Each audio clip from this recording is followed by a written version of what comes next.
Welcome in, ladies and gentlemen, to the next episode of Joe Kelley's Psychedelic Experience. What's going on with you? Hey, your old pal Joe checking in with you on a motherfucking Tuesday this week, all right? Don't hold anything against me. Missed a day. My apologies. But hey, hope you're doing well. Hope you've had a great weekend. Hope you had a great Christmas. Hope you're doing better than you ever thought you possibly could be doing. And if you're not, hey, that's okay. It's all right. It's the end of 2021, goddammit. Get a fresh start in the new year, but get it together, will ya? Anything big coming up in my world? Announcements? Really none. None right now. I'll be in Iowa with my friend, my good buddy, Aaron Weber, co-host of Nate Bargatze's podcast. My good friend Aaron Weber, he's the co-host. Where are we going to be? We're going to be in Dubuque, Iowa. January 14th and the 15th at the Comedy Bar. Come through, come say hey. Other than that, that is all I have lined up at this particular moment. Am I looking at my calendar right now? Yeah, you betcha. But that's it, man. I'm up in Michigan at the moment. So if you're on the video, if you're watching this on YouTube and you're going, Joe, where the fuck are you right now, buddy? That looks like a little bit of a strange room you're in. Yeah, it is. This is my sister's old room. I have my computer set up here, so that's where the podcast is going down. If you'll notice, there are some ceramic masks back there, as well as what else do we have? Some DVDs, and it looks like some blankets over in the corner there. But just this is what we're doing, people. This is how it's going on the road. But what you been up to, man? Did you have a nice Christmas? It's been great. I've been in Michigan for a week now, visiting family, running around, running myself absolutely fucking ragged. And usually when I come and visit home, people, I don't know if you do this. I don't know if you live near your family or not. But usually when I come up to Michigan, I always lie and tell them that I'm going to be here 2 or 3 days after I'm actually going to be here. Because if I tell my family that I'm going to be home on a specific day, boy, they like to fill every single one of my days with shit. And it's all good. It's good seeing everybody and catching up and hearing about how everyone's really done nothing much since the last time I saw them. But hey, that's okay. That's part of friendship and family. You know what I mean? You just listen to the same stories they've been telling over and over again, and because you love them, and that's what you're supposed to do. But I usually like to take a few days to myself, chill, get acclimated, but I fucked up this time around, and I told everybody when I was going to be in Michigan, so I've just been running my fucking ass off the whole time I've been up here, man. It's been great.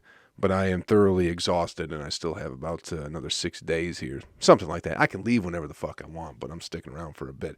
But hey, man, if you guys came out to any of the shows that I did while I was up here, if you came out to Blackstone Smokehouse in Flint, thank you from the bottom of my heart. That was fucking incredible, man. That's the first show I've done in Flint. Very close to where I went to school, where I grew up, all that kind of shit, and that fucking thing sold out. So I thank everybody that showed up, packed that motherfucker out. It was great.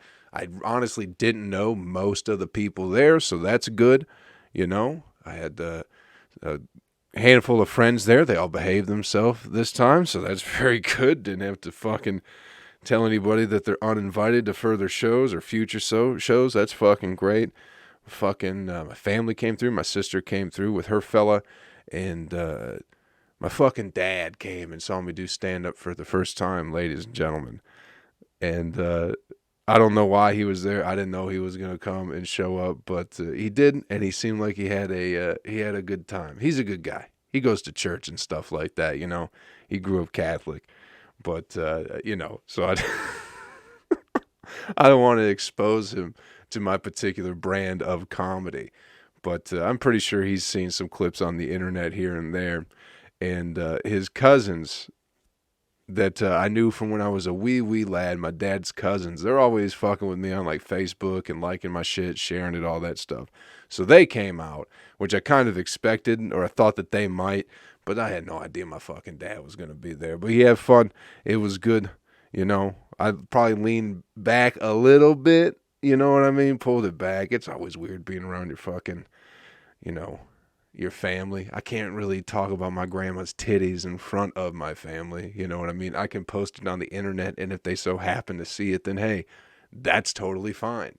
But I can't really talk about my grandma's honking titties in front of my dad and sister. It's a difficult joke to get through.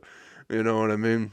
But still, show was great. Friends came up from Detroit. Fucking Johanna, Connor Mead, Blaine Hill, Kyle Forsyth, EJ Watson, all these great kids from Detroit. Pretty much everyone who's helped me along the way with shows in Michigan, they came out. We all had some fun, man. It was a good show. You know, Dad got to see do comedy for the first time. He seemed like he was really enjoying himself and was like, hey, you did a good job. And it's like, okay, yeah, this is what I've been doing for 9 fucking years, Dad. This is why I lived in a van. This is why you guys don't see me as often as you should, because I'm doing this shit, because I'm trying to figure this fucking thing out. So very good. Great show here in Flint. Detroit was fun. Detroit is always fun. We do 313 Comedy. If you're ever in Detroit, look them up. They have a free show every fucking Sunday at Detroit Shipping Company.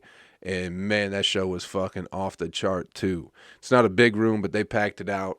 And everyone who came out was fucking fun. A real good time. Saw my buddy there. My good friend Jack. That's like, I've known that dude since either first or second grade. I've known that dude most of my fucking life. And he came out. We hung out. We kicked it. Always good to see old friends when you're back in town. You know what I mean? Hope you all had some fun over the holidays too. I haven't really been, other than that, it's just been being around fucking, did the 2 shows and then, Christmas and Christmas Eve and just seeing family and spending time with my niece. She seems to like me now, so that's, that's a little bit better, I guess. She's crazy. She's crazy, but I don't know, especially when she eats candy. God damn, kids act different when they get that candy in them. It's not good. It's not good, people. I know candy is like, I don't know. It just seems like your kids are always so, like it's okay for kids to have candy, but I'm not too sure it is. I'm not too sure it's good for anybody to be eating candy, to be honest. After seeing how it changes a child's personality. I think I've talked about this on the podcast last time I was home or something like that. But I swear to God, man, my niece is like, she's fine. She might be just making crazy kid noises and shit like that. But you give her like a York peppermint patty or something like that, and within 3 minutes, fucking Dr. Jekyll and Mr. Hyde, you know what I mean? She's screaming, she's grunting, she's pooping in her hand and throwing it at people. It's fucking chaos, man. It's very worrisome. She's grabbing a knife and threatening her baby brother. She's, I'm going to stab this motherfucker in the head. It's like, God damn, maybe you shouldn't be eating all that candy. You're acting like a lunatic.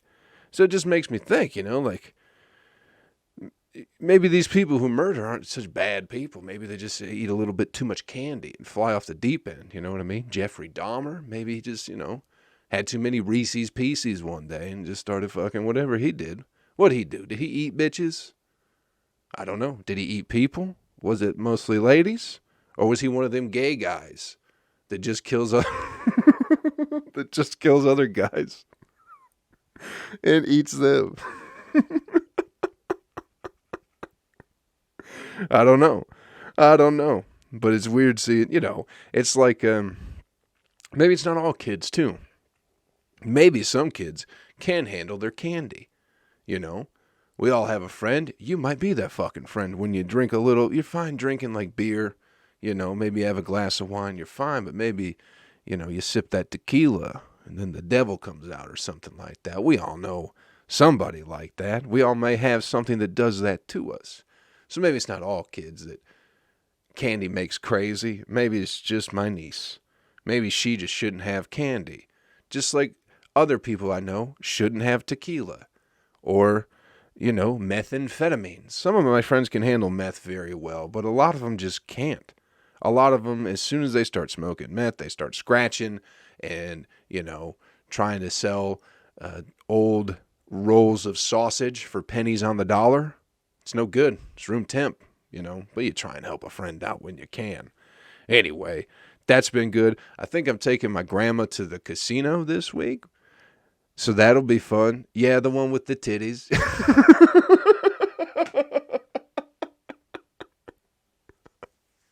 we're we're gonna be taking her to the casino this week, do a little bit of gambling. So I'll have that story for you next week. It's been a very mellow week, man. I haven't been doing shit. I've just been kicking it, laying low. I didn't do the podcast. It's just been a long few days. I was going to do the podcast after the show on Sunday, but by the time I got back here, it was like 10 o'clock, and probably later than that. It was probably close to 11, and I just wasn't going to fucking do it. And then I was like, well, maybe Monday morning. And it's like, nah, I'll wake up, have some coffee with my mom, kick it with her for a little bit, and then do some work. No, I don't feel as rushed being up here in Michigan, but I still wanted to check in. Say hey, make sure you guys are doing all right, and hopefully having some fun. Maybe bringing a little bit of fun to your week. Everyone's got fucking COVID. I don't know if you got COVID or if you don't got COVID, but it seems like everybody's getting fucking COVID all of a sudden. Everyone's getting sick. The flu, whatever the fuck they're getting. I hope you're doing well. Hope you're staying healthy out there. You know what I mean? But it does seem like as soon as I left Atlanta, every fucking comic in Atlanta is like, I got COVID. And I don't know why that's to be such a public thing. I guess it's like, oh, if you were in contact with, everyone feels the need to apologize once they've had COVID. Have you guys noticed that? Where people are like, I got COVID. I'm real sorry, everybody. I'm so sorry I did that to you. It's like, fuck off. This self-righteousness and all that shit. I bet some people haven't even gotten COVID. They're just on the fucking internet going, hey, I got COVID and I'm real sorry. Just because you know how fucking demented people are and their need for attention and praise all the fucking time. So I wouldn't put it past some of these two-faced fucking comics to be out in the world going, I got COVID when they didn't have it. You know what I mean? Just so they can look like they're doing the right thing and being a good person, all that shit. But either way, everyone's got it. The whole state of New York has it. But I'm still chilling. Eat your ginger, people. I can't, I don't know much about health. I'm not a fucking doctor, but I consume a lot more ginger than most people. Raw ginger. I eat a lot of raw ginger. I drink it. I put it in shakes, And I don't know if that has anything to do with, obviously, I think it's good for your immune system, from what I've heard, right? I don't know. I don't know what it is. All I know is that when I'm sticking it with my fucking ginger, when I'm eating raw ginger, and I'm getting some lemon in there, a little cucumber. Here's my shake, people. I'll just explain my shake to you. This is what I drink, probably when I'm 7 days a week when I'm on, and then maybe 3 days a week when I'm like fucking off, whatever, getting too drunk and not want to deal with it. But here's the shake: ginger, cucumber, apple. That's how I start the base with it. A little bit of water in there, squeeze of lemon juice, right? On top of that, I like to do those first because those are kind of like the water-based ingredients to the shake. On top of that, handful of spinach. On top of that, handful of kale. Blend that shit up. It's not going to taste good, people. It's not supposed to, though. All right? Everyone's like, oh, that sounds like it'd be good for you, but it doesn't taste good.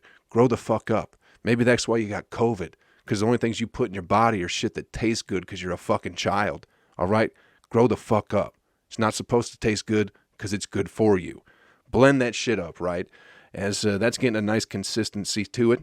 This is what I like to do, people. I blend all that shit up, nice consistency.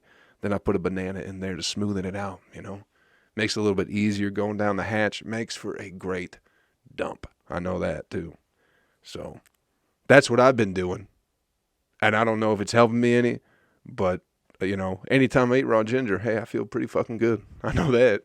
I feel pretty fucking good most of the time when I'm putting ginger in my body. So, food for thought, ginger. Who would have thought? If you have that in your diet, it might be good for you. I don't know. I'm just telling my own experience. Again, I'm not a doctor.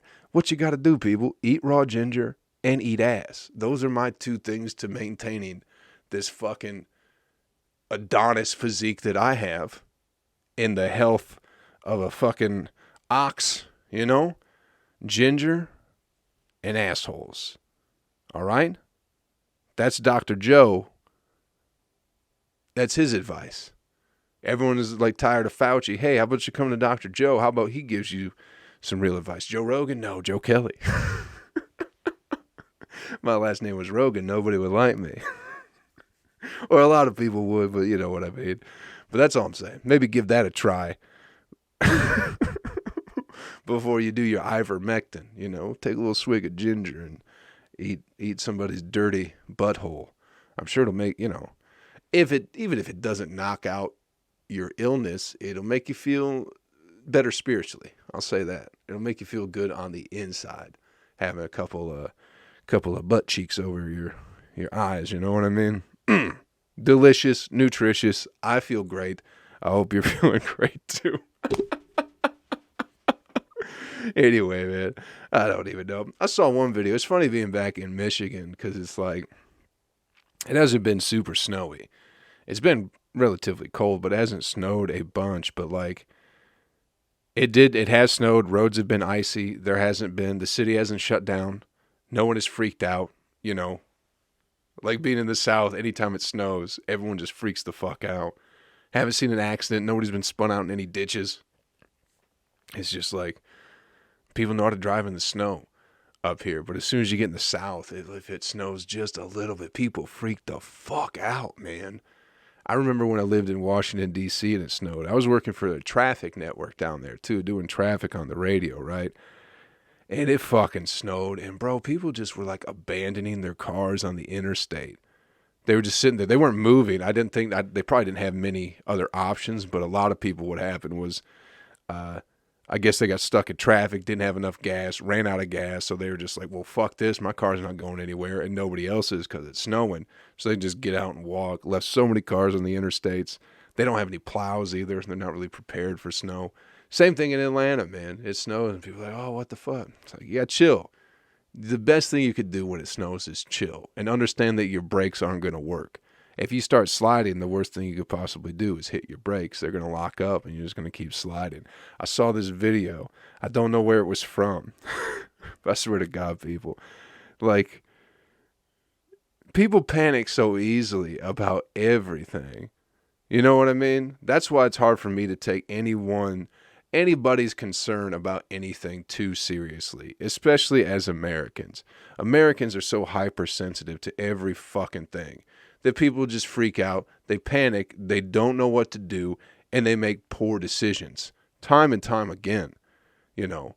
So odds are good if everybody is worried about something, I'm not going to be the one participating in that worry. You get what I'm saying, people? I got my own worries that I probably make up most of them anyway, just like we all do. Worry about nothing, worry about what's going to happen instead of just living in the now. And instead, you know, worrying about something that's going to happen and then never does. You spend all that time worrying about shit. Don't worry about nothing. You know what I mean? Again, especially if other people are worried about it. Once about more than 10 people start worrying about something, I go, oh, that's probably not that big of a deal. That's just how my mind works. Am I right? I'm not saying I am. But again, as soon as 10 people start worrying about something, I go, that's probably not that big of a deal. You know? People are going to freak out. But anyway, you got to stay calm at all times through life. You know what I mean? So when shit really does go wrong, you'll be prepared a little bit better. You'll be calm. You'll be in the moment. You might save your own life. All right? So this video, it snows. Somewhere it's fucking snowing, right? This ain't even the animal video clip of the week. I don't even have one this week. I might have one. I'm not pulling out of my ass. Anyway, this video, it's like, this lady is driving down a snowy hill, right? And her car starts sliding, and her brakes are locked up.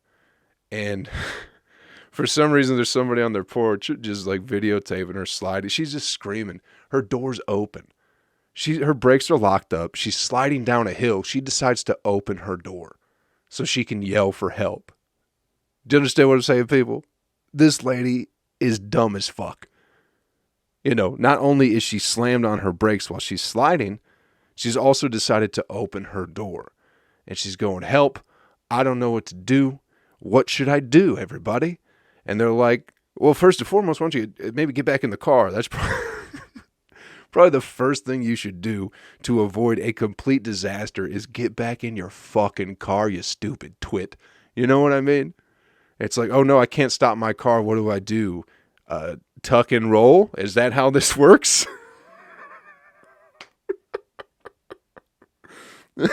Imagine if that was the solution to any time there was your car was out of control, just fucking bail. And it wasn't even going fast. It's a side street, you know what I mean? Sliding down a side street, maybe 10, 15 miles an hour. It's not bad.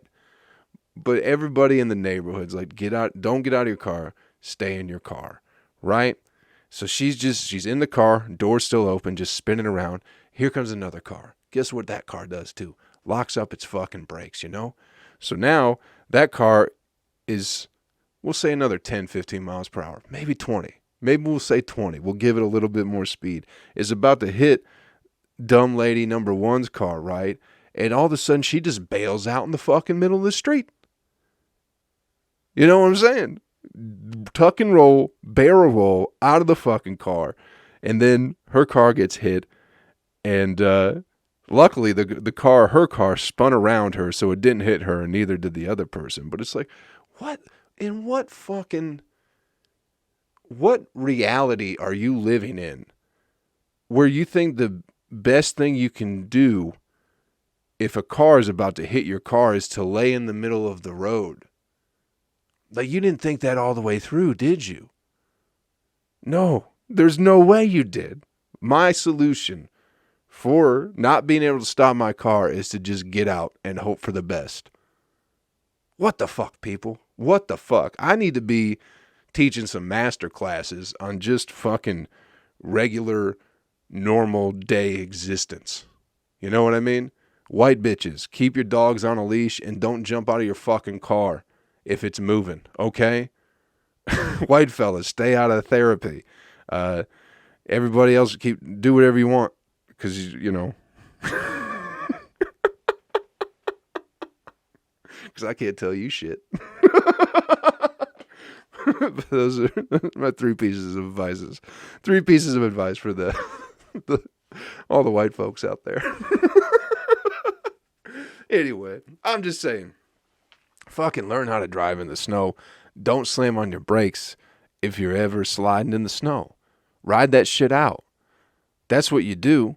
You start sliding when you lock your brakes, but if you just let your tires roll with it, I'm not saying, you know, if you're fucking power sliding doing 45, yeah, you might get in a little bit of trouble. But for the most part, just let off your brake and you'll be fine. 9 times out of 10, if you're sliding when the roads are icy, if you just let off your brake, you'll probably make it out and ride that bitch out no problem. I bet.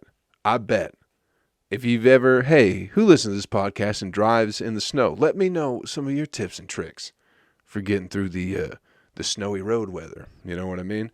Hey, everybody, that's going to be it for this week. Quick one, short one. Hey, appreciate your time. Thanks for checking out the podcast. Hope you've had some fun this week. Hope you had a nice holiday. Hey, fucking have a happy fucking New Year too, will you? Do me a favor. Can you do that for me? Have a happy fucking New Year. ASMR style, baby. We're all over the mic right now. Does this sound better when I talk like this? Or is it better when I'm in the front? Does this help you fall asleep? Does it give you a boner? You want to see my tits while I'm talking like this? Ooh-wee. Sign up to my OnlyFans and I'll keep talking like this and show you my hairy tits. All right. Go to joekellycomedy.com for upcoming shows, videos, all that nonsense. Subscribe to the YouTube channel. Hey, and if you haven't checked out Ladies and Leftovers, do that. First comedy album. Put it out in October. If you haven't listened to it, go give it a gander. Streaming everywhere. You can also find it on YouTube. But, yeah, man. Thanks for checking out the podcast, everybody. I appreciate your time. And have some fun for the rest of the week, all right?